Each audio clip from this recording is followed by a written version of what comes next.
आप देख रहे हैं प्राइम टीवी और मैं हूं आपके साथ आराध्या मिश्रा। एक बार फिर से आपका स्वागत है प्राइम टीवी में।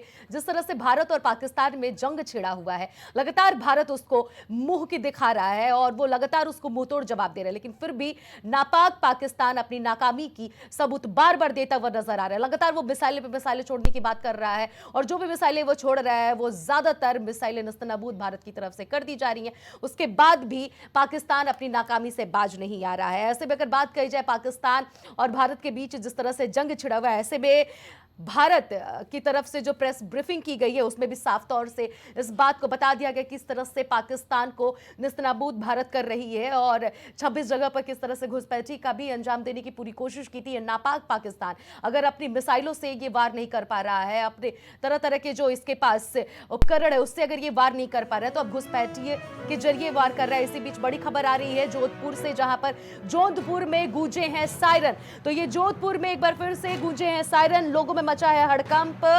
तो जोधपुर में अलर्ट को लेकर सायरन गूंज चुका है। ये आपको बड़ी अपडेट हम आपको जोधपुर से बता रहे हैं। प्रशासन ने लोगों को अलर्ट किया है। तो जोधपुर में प्रशासन ने लोगों को अलर्ट कर दिया है। सुरक्षा व्यवस्था के मद्देनजर रखते हुए लोगों को अलर्ट कर दिया गया है। तो ये जोधपुर में गूंजे हैं सायरन, जिससे कि जोधपुर की जनता सुरक्षित रहे। जोधपुर को हाई अलर्ट पर जारी कर दिया गया है। सायरन बजाया जा रहा है। मॉक ड्रिल जगह जगह चालू है। ऐसे में मॉक ड्रिल लगातार जारी किया जा रहा है कि कहीं से भी जनता को कोई दिक्कत और परेशानी ना हो। अगर ऐसे में दुश्मन देश कहीं भी आक्रमण करता है और अगर वो सक्सेस हो जाता है, हालांकि भारतीय सैनिक उसे सक्सेस नहीं होने दे रहे हैं। वहीं वॉर ब्रेकिंग के जरिए अगली बड़ी खबर है, भारत पाकिस्तान तनाव के बीच बड़ा फैसला। चारधाम यात्रा की सुरक्षा को लेकर बड़ा कदम। तो ये बड़ी फैसला आपको बता रहे हैं। चारधाम यात्रा को लेकर बड़ा फैसला लिया गया है। सभी केदारनाथ, बद्रीनाथ, गंगोत्री, यमुनोत्री के लिए एयरपोर्ट्स बंद कर दिए गए हैं, हवाई अड्डे बंद कर दिए गए हैं। हेलीकॉप्टर सेवाओं को अग्रिम आदेश तक लगी है रोक, यानी कि सभी हेलीकॉप्टर सेवाएं जो हैं, उड़ान भरने की जो सेवाएं हैं, उस पर विराम लग गया है। ये पाकिस्तान और भारत के तरफ जो तनाव देखने को मिल रहा है, जो जंग छिड़ा हुआ है, उसको देखते हुए विराम लगा दिया गया है कि कोई भी आम जनमानस इस चारधाम यात्रा को ना पूर्ण करे। क्योंकि चारधाम यात्रा, अगर केदारनाथ की बात कही जाए तो अभी हाल ही में केदारनाथ का पट खुला हुआ है। लगातार केदारनाथ, बद्रीनाथ लोग जा रहे हैं और ऐसे में आम जनमानस की सुरक्षा को देखते हुए शासन और प्रशासन ने इस पर विराम लगाने का आदेश जारी कर दिया है। तो इस तरह से आपने देखा कि केदारनाथ हो, चारधाम यात्रा जो है उसको लेकर रोक लगा दी गई है। हेलीकॉप्टर सेवाएं बंद कर दी गई हैं और इसी पर हमारे साथ तमाम भारत और पाकिस्तान में जिस तरह से जंग छिड़ा हुआ है उसको लेकर हमारे साथ मेहमान जुड़ चुके हैं। वेद प्रकाश मिश्रा जी हमारे साथ वरिष्ठ पत्रकार जुड़ चुके हैं। अरुण जी हमारे साथ रक्षा विशेषज्ञ हैं, अरुण वाजपेयी जी, बहुत बहुत स्वागत है सर आप दोनों लोगों का हमारे साथ इस चर्चा पर जुड़ने के लिए। सबसे पहला रुख मैं सीधा करूंगी अरुण वाजपेयी जी का। अरुण जी, जिस तरह से लगातार भारत पाकिस्तान को जवाब दे रहा है, क्या लग रहा है कि मुकम्मल भारत हो जाएगा इस निस्तनाबूद जवाबी में? एयरबेस पाकिस्तान की और 2 हवाई जहाज तो गिरा दिए गए हैं। 5 एयरबेस जो हैं वो पाकिस्तान की नेस्तनाबूद हो गई हैं। तो कहने का तात्पर्य यह है कि देखिए, ऐसा है कि भारत तो अपनी कार्रवाई करेगा और इसमें कोई दो राय नहीं है कि भारत जो है वो अपनी कार्रवाई तो करेगा ही करेगा। साथ ही साथ पेशावर, मतलब सिंध, बलूचिस्तान और पीओके से भी हमला होगा। तो कहने का तात्पर्य यह है कि पाकिस्तान तो सिकुड़ रहा है। बिल्कुल सर, पाकिस्तान तो सिकुड़ रहा है, लेकिन फिर भी सर जिस तरह से वो लगातार अंजाम दे रहा है, कोशिशें कर रहा है, लगातार एक के बाद एक मिसाइलें छोड़ने की बात कर रहा है। और अभी तो सर जिस तरह से उसने अभी बात कही जाए, जिस तरह से प्रेस ब्रीफिंग में इस बात का बयान अगर बात की जाए कुरैशी ने दिया है, जिस तरह से उन्होंने कहा है, बताया, जानकारी दी है कि 26 जगहों से घुसपैठ करने की कोशिश की गई। यानी कि पाकिस्तान जो अपनी नाकामी है, नापाक जो पाकिस्तान है, वो लगातार अगर अपने मिसाइलों के जरिए पाकिस्तान भारत को जवाब नहीं दे पा रहा है तो घुसपैठी के जरिए आक्रमण करने की कोशिश कर रहा है सर, जिससे भारत पूरी तरह से निस्तनाबूद और उसके मिशन उसको कामयाब नहीं होने दे रही है। इस पर क्या कहना चाहेंगे सर कि किस तरह से लगातार अपनी नाकामी दिखाता आगे कितने दिनों तक रहने वाला है सर, कब ये घुटने पर टिकने वाला है?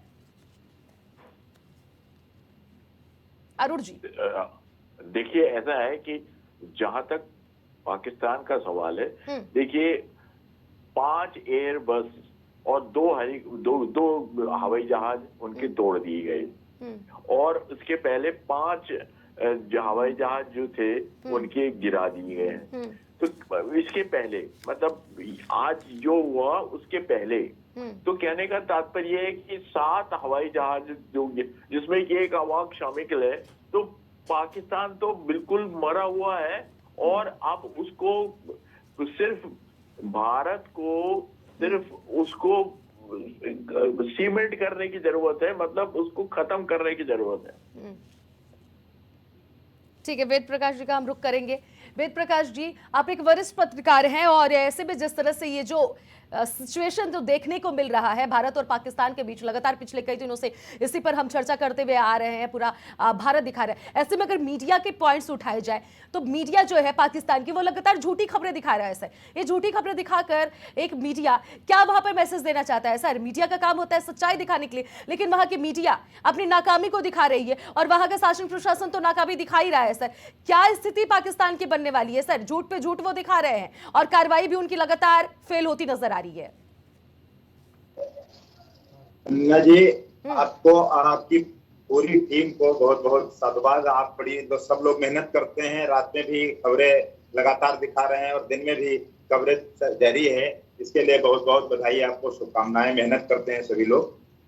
आगे मैं ये कहना चाहता हूं कि पाकिस्तान की जो नापाक हरकत है उसको छिपाने के लिए वहां का जो मीडिया है वो ये प्रोपेगेंडा तैयार करता है, और वो प्रोपेगेंडा उनका जो होता है वो भारत के खिलाफ होता है कि भारत जो है वो हमला कर रहा है। जबकि सच बात यह है कि भारत ने अभी तक हमला किया ही नहीं। भारत तो केवल सुरक्षात्मक दृष्टि से अपना बचाव कर रहा है और पाकिस्तान जो हमला कर रहा है उसको डिस्ट्रॉय करता है। लेकिन वहां की जो मीडिया है वो वहां के आम आवाम को वहां की सच्चाई से छिपाने के लिए और सरकार की नाकामियों को छिपाने का जो षड्यंत्र करता है, ये तक देश दुनिया उस बात को जानती है, लेकिन वहां के नागरिकों को वो बहकाने और बरगलाने का काम कर रहे हैं। तो ये मीडिया जगत के लिए बहुत अच्छी खबर नहीं है। लेकिन मीडिया को तो ईमानदारी से अपने दायित्व का निर्वहन करना चाहिए, जब जो कि पाकिस्तान का जो सिस्टम है, वहां की जो नीति रीति है वो दोनों खराब, न तो वो मन से ठीक है और न चाल चलन से ठीक है, और न ही उनके जो कार्यशैली के तरीके हैं वो ठीक है। तो उन तरीकों की वजह से वहां की आम जनता इतना परेशान और इतना त्रस्त है कि उसको किसी तरीके से समझाए रखने के लिए मीडिया ऐसा काम कर रहा है। बिल्कुल सर, आप मीडिया की बात तो कर दी कि किस तरह से वहां की जनता को वो नाखुश कर रही है और लगातार झूठी कार्रवाई कर रही है। ऐसे में सीधा रुख मैं अरुण जी का करूंगी। अरुण जी, जिस तरह से अगर चारधाम यात्रा की बात कही जाए, चारधाम यात्रा के लिए पूरी उड़ानें रद्द कर दी गई हैं, स्थगित कर दी गई हैं अगले आदेशों तक। ना जाने अगला आदेश कब तक आएगा, कब तक ये जंग छिड़ता रहेगा। ऐसे में जिस तरह से चारधाम यात्रा को लेकर सुरक्षा के जो इंतजाम किए गए हैं, सुरक्षा को देखते हुए उसके मद्देनजर इस यात्रा को रद्द किया जा रहा है, उड़ानों को रद्द किया जा रहा है। ऐसे में क्या स्थिति बनती हुई नजर आ रही है सर? क्योंकि आप एक रक्षा विशेषज्ञ और मुझे लगता है इस बारे में आप सही से जनता को समझा पाएंगे सर। देखिए, ऐसा है कि चार धाम यात्रा जो है वो स्थगित कर दी गई है, इसमें कोई दो राय नहीं जी। अच्छा, पहली बात तो ये है कि देखिए, चार धाम यात्रा उस वक्त होती थी, अब पहलगांव रिपीट ना हो इसलिए चार धाम यात्रा रोकी गई है।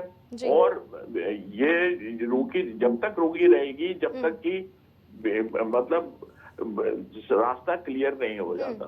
तो कहने का तात्पर्य ये है कि ये तो रुकी रहेगी, और इसमें कोई दो राय नहीं है कि जब तक रास्ता क्लियर नहीं हो जाता तब तक ये रुकी रहेगी।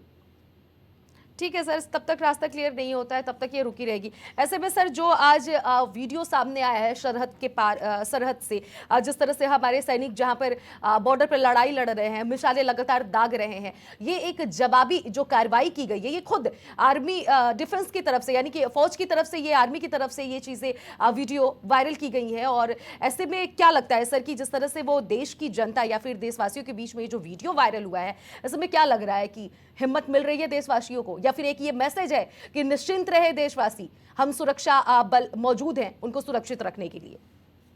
ऐसा है कि देखिए, ऐसा है, मतलब एक बात मैं कहता हूँ कि भारतीय सेना जो है वो बहुत सक्षम है और हर चीज के ऊपर मतलब पेशावर से लेकर और लाहौर तक वो घुस गई है जी और साथ ही साथ उसने 5 एयरबेस पाकिस्तान के डिस्ट्रॉय कर दिए हैं, जी 2 एयरक्राफ्ट गिरा दिए हैं, अब टोटल 7 हो गए एयरक्राफ्ट। तो जी। कहने का तात्पर्य है कि देखिए ये तो चलता रहेगा। और जहां तक 4 धाम यात्रा का सवाल है, देखिए स्थगित हुई है ये, जी अब कब शुरू होगी ये तो पता नहीं है। ठीक है, अगला सवाल मैं करूंगी सर एयर बेसिस पे आपसे, वेद प्रकाश जी से। सर अगर एयर बेसिस की बार बार हम लोग चर्चा कर रहे हैं, एयर बेसिस की बात कही जाए तो पाकिस्तान ने एयर बेसिस पे हमला करने की कोशिश की, लेकिन ऐसे में उसने 1-2 पर करने की कोशिश की, लेकिन पाकिस्तान को मुंहतोड़ जवाब देने के लिए भारत के सैनिकों ने 1 नहीं 2 नहीं बल्कि 5-5 जगहों पर पाकिस्तान के जो एयर बेसिस है वहां पर आक्रमण किया। और इन सब की भी सबसे बड़ी बात तो ये आ रही है सर कि जो हथियार भंडार पाकिस्तान का है उसको पूरी तरह से छत बिछत भारत की सैनिकों ने कर दिया, यानी कि उसको पूरी तरह से निस्तनाबूद कर दिया है, खात्मा कर दिया उसका। सर ऐसे में क्या लग रहा है कि हथियार जो भंडार है वो तो खत्म हो चुका है, अब आगे की वो कार्रवाई कैसे करेंगे सर? ऐसा है कि देखिए जहां तक यार का कोई पाकिस्तान भंडार का वेद प्रकाश जी, न वो शेष है और न ही वो कहीं से उड़ान भर सकते हैं। उनके जो एयरपोर्ट हैं वो भी तबाह हो चुके हैं और पाकिस्तान तो पहले से ही इतना तबाह और इतना बर्बाद है, जो कुछ बचा था वो अब तबाही और बर्बादी की कगार पर खड़ा है। लेकिन पाकिस्तान जैसा देश आपको विश्व में कहीं नहीं मिलेगा जो केवल आतंकवादियों का पोषण करने के लिए सिर्फ अपने पड़ोसी राष्ट्र के साथ में इस तरीके के परिस्थितियां पैदा कर रहा है। और वहां की जो सरकार है अगर वो कार्रवाई न करे और कार्रवाई का ड्रामा न करे तो वहां के आतंकवादी उनको मारेंगे, वहां की सेना उनको मारेगी, और अगर कार्रवाई करते हैं तो भारत की तरफ से पिटेंगे। तो वहां की सरकार को तो बर्बाद होना ही होना है। तो वो सोचते हैं मार खा करके हम बर्बाद हों तो चुपचाप बैठ करके बर्बाद हों, जबकि वहां के सांसद भी अपने प्रधानमंत्री को कोस रहे हैं। सदन में वो किस तरीके से कल गिड़गिड़ा रहे थे, आपने हमने सबने देखा। भारत की सेना बहुत मजबूत है और हमारे यहाँ का जो पूरा देश और पूरा विपक्ष सरकार सब एकजुट है और पाकिस्तान के खिलाफ कड़ी कार्रवाई भारत की जनता चाहती है और अब की बार आर का पार हो जाएगा ऐसा महसूस हो रहा है। ठीक है सर, इस बीच अगर अरुण जी से बात करें तो बलूचिस्तान की बात की जाए सर तो 39 जगहों की वो मांग कर रहा है पाकिस्तान से। सर ये बड़ी खबर इस वक्त की आ रही है सर, आपको अपडेट बता रहे हैं कि बलूचिस्तान भी इसी में बहती हुई गंगा जो कहा जाता है उसमें अपना हाथ धुलता हुआ नजर आ रहा है। पाकिस्तान तो सर चारों तरफ से घिर गया है और ऐसे में वो कर्ज लेकर अपने घरों का पेट पालेगा, यानी कि अपने देश को पालन पोषण कर पाएगा या फिर युद्ध लड़ेगा। सर एक नहीं बल्कि चारों तरफ से चौतरफा वो घिरता हुआ नजर आ रहा है। ये कब घुटने पर टिकने वाला है सर? लगातार ये जो कहा जाता है लाचारी और बेचारी जो है इसकी पूरी तरह से ये ढकता हुआ नजर आ रहा है, बल्कि अंदरूनी तो पूरी तरह से लाचार हो चुका है। अरुण जी देखिए ऐसा है कि जहां तक बलूचिस्तान का सवाल है, मतलब एक चीज दिमाग में रख लीजिए कि साहब बलूचिस्तान में पाकिस्तानी झंडे हटाकर वो अपने झंडे लगा रहे हैं और उन्होंने अपना संविधान भी बना दिया है, साथ ही साथ अपना वो भी कर लिया है। तो मतलब अलग देश बन गया है बलूचिस्तान और इसमें कोई दो राय नहीं है। तो कहने का तात्पर्य ये है कि बलूचिस्तान तो गया हाथ से, साथ ही साथ खैबर पख्तूनख्वा में भी बहुत जबरदस्त काम हो रहा है। इसी मुताबिक सिंध में भी और पीओके में भी चल रहा है। तो कहने का तात्पर्य है कि पाकिस्तान जो है वो दोनों तरफ से सिकुड़ रहा है। एक तरफ भारतीय सेना है जो 5 शहरों में, मतलब 5 शहरों में घुस चुकी है, लाहौर टू पेशावर, और साथ ही साथ उसने 5 एयरबेस और जो है 2 एयरक्राफ्ट गिरा दिए हैं, टोटल 7 हो गए हैं। तो कहने का तात्पर्य है कि पाकिस्तान कितने दिन खड़ा रहता है ये तो देखना पड़ेगा। लेकिन फिर भी सर अंदाजा तो लगाया सकता है, अंदाजा तो लगाया जा सकता है ना सर, जिस तरह से वो अपनी नाकामी दिखा रहा है, ऐसे में ये तो अंदाजा हम लगा सकते हैं कि वो कितने दिन तक टिकने वाला है। चीजें तो साफ तौर पर सर जाहिर हो रही हैं। पहली बात वो कर्ज लिया, दूसरी बात उसके खुद सैनिक पीछे हट रहे हैं, कल की जो अपडेट आई है, तीसरी बात सर उसके हथियार भंडार पर भी हमला हो चुका है, चौथी बात सर वो लगातार बलूचिस्तान से भी घिरता हुआ नजर आ रहा है। तो तमाम ऐसे मुद्दे हैं जो उसको पीछे करते हुए नजर आ रहे हैं। तो घुटने टेकने में मुझे नहीं लगता कि ज्यादा वक्त लगेगा। और सबसे बड़ी बात यह कि उसकी मीडिया जो झूठी खबरें दिखा रही हैं, उसको भारतीय सैनिक जो है वो जवाबी कार्रवाई दिखा चुके हैं, वो जवाब दे चुके हैं, वीडियो अपना वायरल करके कि किस तरह से वो दुश्मन देश को जवाब दे रहे हैं। इसका जवाब मैं वरिष्ठ पत्रकार जी से लूंगी। वेद प्रकाश जी, आप जवाब दीजिए। देखिए, पाकिस्तान को हथियार डालने में बहुत ज्यादा समय नहीं लगेगा अगर भारत की सेना अपने ढंग से कार्रवाई शुरू कर देगी तो। थोड़ी सी कार्रवाई की गई है, केवल जवाबी कार्रवाई है, क्योंकि पाकिस्तान लगातार हमारे यहाँ के 26 शहरों को टारगेट किया था, कहीं भी वो कामयाब नहीं हुए। लेकिन हमने जो निशाना साधा हम उन सब में कामयाब हुए हैं। पाकिस्तान में तबाही मची हुई है, लेकिन उसके बावजूद भी पाकिस्तान अपनी हरकत से बाज नहीं आ रहा और पाकिस्तान चारों तरफ से घिर चुका, चाहे वो बलूचिस्तान की तरफ से हो, और वो क्यों नहीं इस समय बहती गंगा में हाथ धोएं।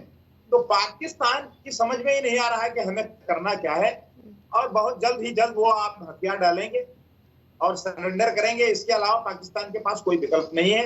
जब भारत की सेना जो कार्रवाई शुरू की है उसमें उनकी सेना पीछे हट रही है और लगातार वो नुकसान उठा रहे हैं। और सर श्रीनगर से भी ये खबर आ रही है कि वहां पर पाकिस्तान का जो ड्रोन है उसको निस्तनाबूद, उसको ढेर कर दिया है भारतीय सैनिकों ने सर।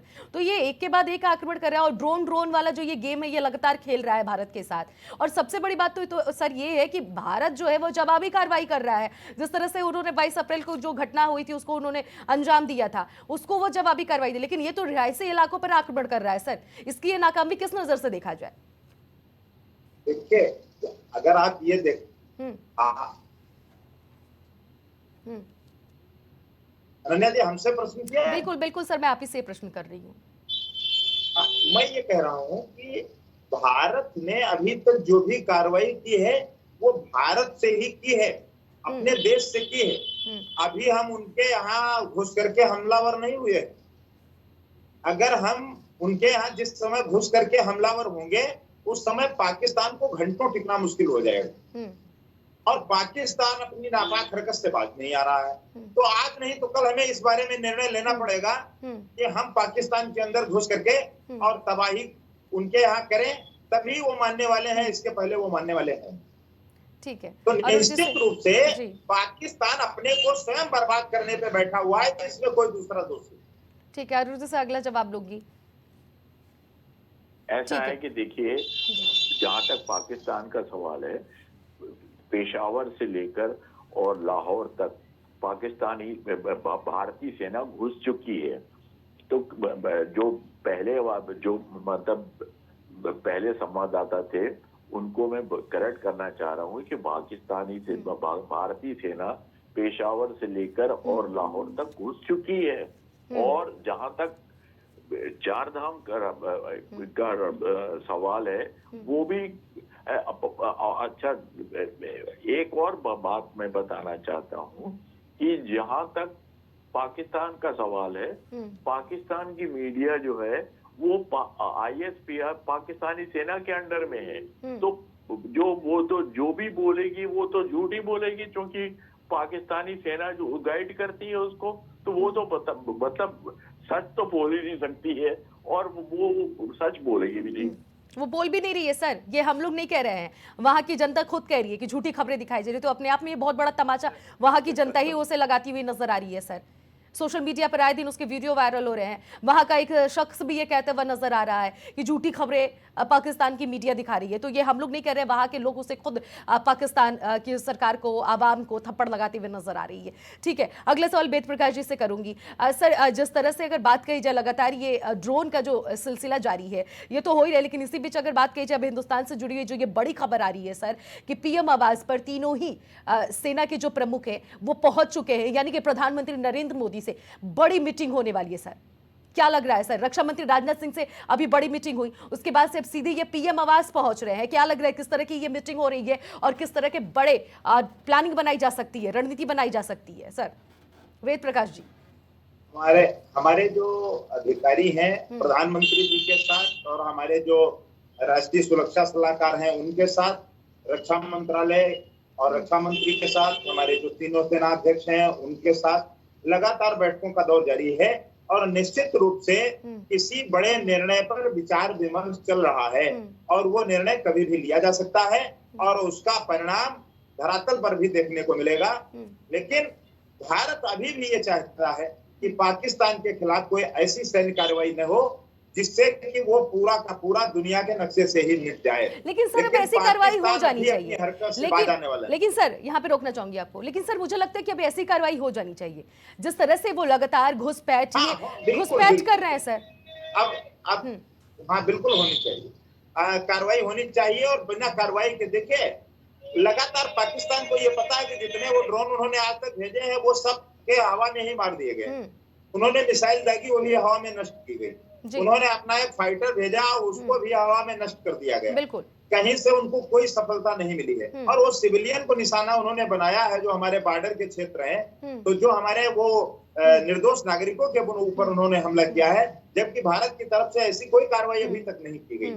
लेकिन अब निर्णय का समय आ गया है और हमारा ये मानना है, हम लोगों का ये मंतव्य है कि निश्चित रूप से अब हमारी सरकार और सेना निश्चित रूप से ऐसा निर्णय लेगी कि पाकिस्तान को सबक सिखाने का काम करेगी। बिल्कुल सर, पाकिस्तान को अब सबक सिखाने का वक्त आ भी गया है और प्रधानमंत्री नरेंद्र मोदी से यह अहम बैठक हो भी रही है। इस पर क्या कुछ आगे निर्णय निकल कर आता है वो देखना होगा। लेकिन सर फिर से मैं एक सवाल आपसे अरुण जी से अभी मैं दोहराना चाहूंगी कि सर जिस तरह से हमारे भारतीय सैन्य जो हैं उन्होंने जो वीडियो सोशल मीडिया पर डाला, ये कहीं ना कहीं पाकिस्तान जो झूठी खबरें फैला रहा है, जो अपनी नाकामी दिखा रहा है, उसका ये बहुत बड़ा जवाब है। ये जवाबी कार्रवाई की गई है इंडियन आर्मी की तरफ से कि किस तरह से इंडियन आर्मी तत्पर खड़ा है और अपने देश के नागरिकों के लिए सुरक्षा के कड़े कड़े इंतजाम किया हुआ है। लेकिन ऐसे में अगर पाकिस्तान के इंतजाम की बात करें तो पाकिस्तान की तरफ से ऐसा कुछ नहीं आ रहा है। पाकिस्तान तो पीछे भागती भी नजर आ रही है। सर ऐसा है कि देखिए, जहां तक भारतीय मीडिया का सवाल है,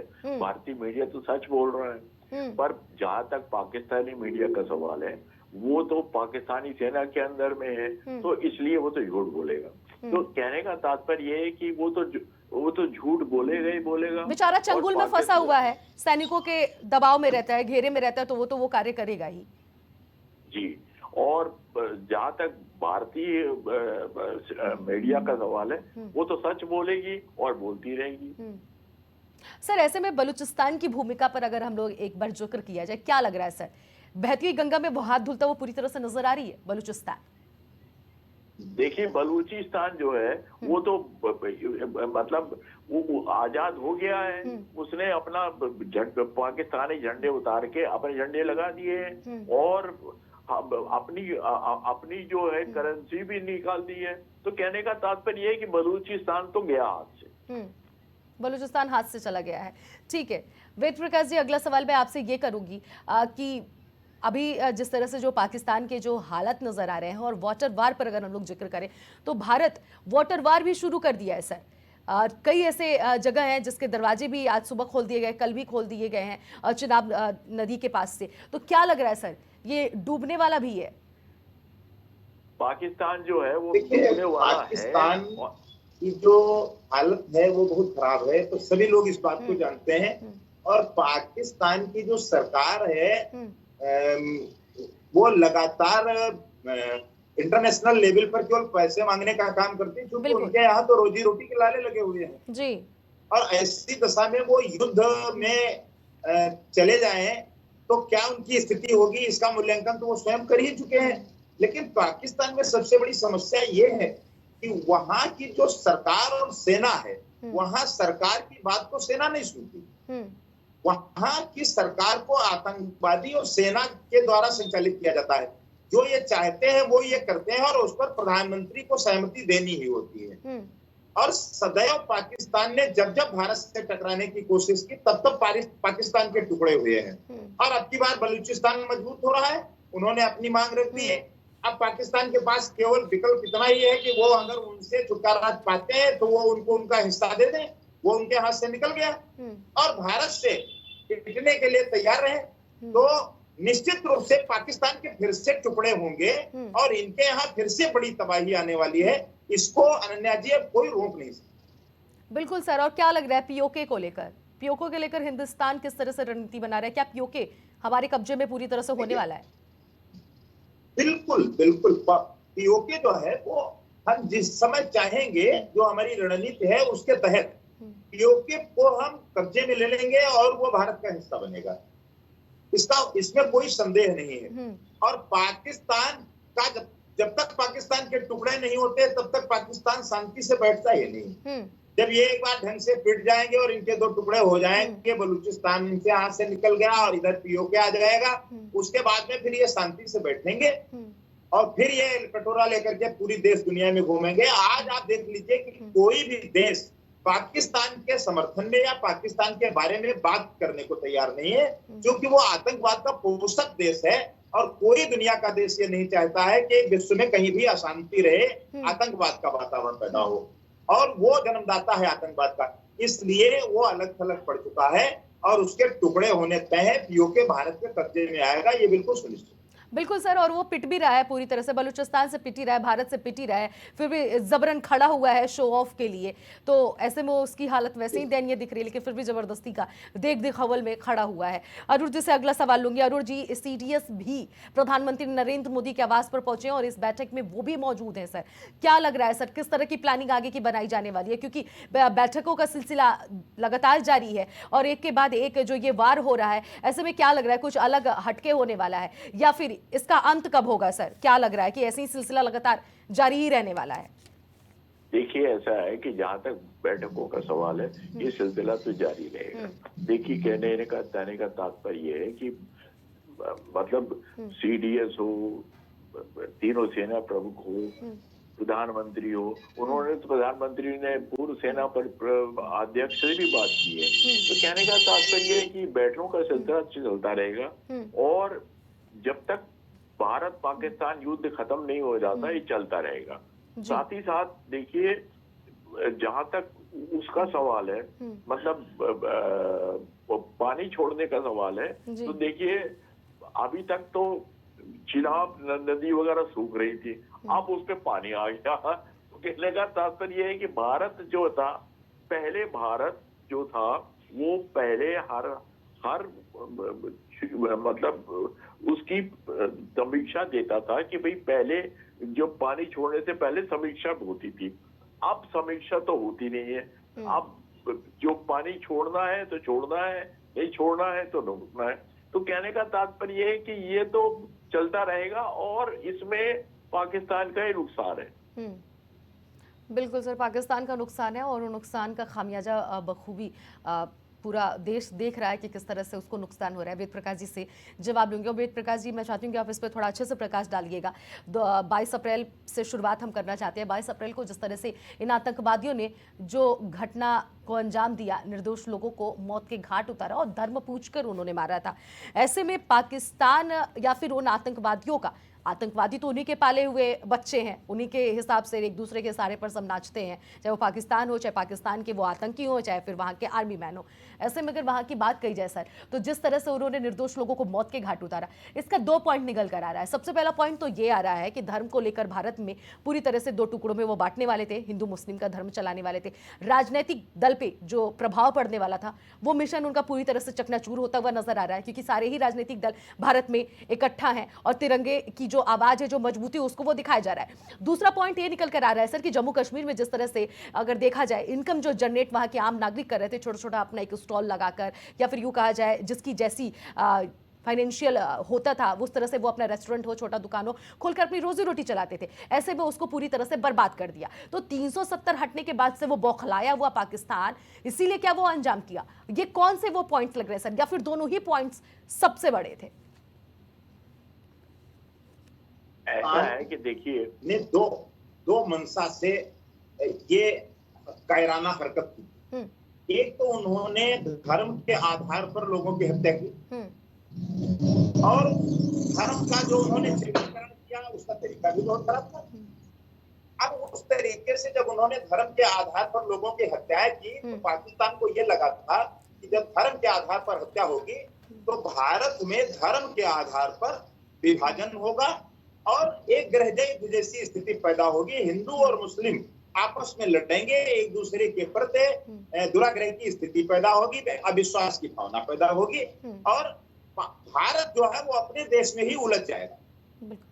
ये स्थिति नहीं हुई। हमारे यहाँ दोनों समुदाय ने बहुत विवेक से काम लिया और साथ साथ खड़े हुए हैं। आज 140 करोड़ जनता देश में एकजुट है और वो सब बिल्कुल सर, उसको मुंहतोड़ जवाब दे भी रही है और चौतरफा उसको थप्पड़ लग भी रहा है। बिल्कुल, सरकार पाकिस्तान को मुंहतोड़ जवाब भारत दे भी रहा है। बहुत बहुत शुक्रिया आप दोनों ही मेहमानों का जुड़ने के लिए, अपनी अपनी पॉइंट्स को रखने के लिए, किस तरह से भारत और पाकिस्तान में जो जंग छिड़ा हुआ है उसको किस तरह से पाकिस्तान को भारत घुटने टेकने पर मजबूर करने वाली है। तो लगातार हम आपको एक के बाद से एक वो पॉइंट्स दिखा रहे हैं कि किस तरह से भारत और पाकिस्तान में जंग छिड़ा हुआ है और इस जंग की बात कही जाए तो इसका अंजाम बहुत ही बड़ा होने वाला है। पाकिस्तान जल्द से जल्द घुटने टेकने वाला है और वो मजबूर भी हो गया है। अंदरूनी लगातार वो चर्चा कर रहा है कि इस जंग को रुकवा दिया जाए, दूसरे देशों से अपील कर रहा है, पर सभी देश उससे पीछे हटते हुए नजर आ रहे हैं। इसमें अब देखना ये होगा कि ये घुटने पर कब टेक रहा है, क्योंकि भारतीय सैनिक उसे घुटने पर टेकने के लिए पूरी तरह से मजबूर कर दिए हैं। पर नापाक पाकिस्तान फिर भी लगातार अपनी नाकामी के प्रूफ दे रहा है और उसका यह पेशा है कि अपनी नाकामी जितना वो दिखा पाए वो दिखा दे। ये जग जाहिर है। इस चर्चा में फिलहाल इतना ही। बाकी खबरों के लिए बने रहिए प्राइम टीवी के साथ।